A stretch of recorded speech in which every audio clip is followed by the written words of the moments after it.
এবারে UEFA champions লিগের খবর। শেষ ১৬র প্রথম লেগে অ্যাটলেটিকো মাদ্রিদকে ২-১ গোলে হারিয়েছে রিয়াল মাদ্রিদ। চলতি মৌসুমে মাদ্রিদ ডার্বিতে তৃতীয়বারের চেষ্টায় জয়ের দেখা পেল কার্লো আনচেলত্তি শিষ্যরা। অপর ম্যাচে পিএসভি আইন্ডহোভেনের বিপক্ষে ৭-১ গোলের রেকর্ড জয় পেয়েছে আর্সেনাল। জোড়া গোল করেছেন অধিনায়ক মার্টিন ওডেগার্ড। লা লিগায় সবশেষ রিয়াল বেটিসের কাছে হার। মাদ্রিদ ডার্বির শেষ দুই দেখায়ও মেলেনি সুখবর। তবে লড়াইটা যখন চ্যাম্পিয়ন্স লিগ, তখন বাড়তি আত্মবিশ্বাস যোগ হয় রিয়াল শিবিরে। ঘরের মাঠ সান্তিয়াগো বার্নাব্যুতে ম্যাচের চতুর্থ মিনিটেই লিড এনে দেন ব্রাজিলিয়ান ফরওয়ার্ড রদ্রিগো। তবে জমাট লড়াইয়ে সমতায় ফিরতে খুব বেশি সময় নেয়নি নগর প্রতিদ্বন্দ্বী অ্যাটলেটিকো মাদ্রিদ। ৩২ মিনিটে স্কোর শিটে নাম তোলেন দলটির আর্জেন্টাইন তারকা হুলিয়ান আলভারেজ। বিরতির পর এগিয়ে যাওয়ার সুযোগ ছিল ডিয়াগো সিমিওনের শিষ্যদের, কিন্তু সহজ সুযোগ নষ্ট করেন রদ্রিগো ডি পল।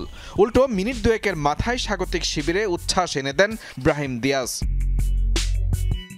সমতায় ফিরতে আতোয়ান গ্রিজম্যানের নেয়া শট দারুণ দক্ষতায় ফিরিয়ে দেন রিয়াল গোলরক্ষক থিবো কর্তোয়া। শেষ দিকে দুটি আক্রমণ ব্যর্থ হলে ২-১ ব্যবধানে জয় নিয়েই মাঠ ছাড়ে রিয়াল মাদ্রিদ। বুধবার ফিরতি লেগে অ্যাটলেটিকোর মাঠে মুখোমুখি হবে দুদল। অপর ম্যাচে ডাচ ক্লাব পিএসভিকে নিয়ে রীতিমতো ছেলে খেলা করেছে আর্সেনাল। ইপিএলে টানা ২ ম্যাচে জয়হীন থাকা গানাররা এদিন মাতে গোল উৎসবে।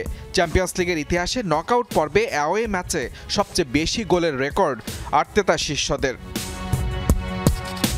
ম্যাচের ১৮ থেকে ২১ এই ৩ মিনিটে টিম্বার ও নোয়ানেরির গোলে নিয়ন্ত্রণ নেয় আর্সেনাল।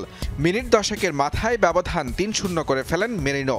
অবশ্য প্রথমার্ধের শেষ দিকে একটি গোল শোধ দেয় স্বাগতিকরা। স্পট কিক থেকে দলের একমাত্র গোলটি করেন নোয়া ল্যাং। বিরতির পর ৪৭ ও ৪৮ মিনিটে আরও ২ গোলের দেখা পায় আর্সেনাল। ওডেগার্ড নিজের দ্বিতীয় গোলের দেখা পান ম্যাচের ৭৩ মিনিটে। আর পিএসভির কফিনে শেষ পেরেকটি ঠুকে দেন ক্যালাফিওরি। ৭-১ গোলের জয় নিয়ে শেষ ৮-এর পথে এক পা দিয়ে রাখল মিকেল আর্তেতা শিষ্যরা। মুজরাবিন তারেক, যমুনা স্পোর্টস।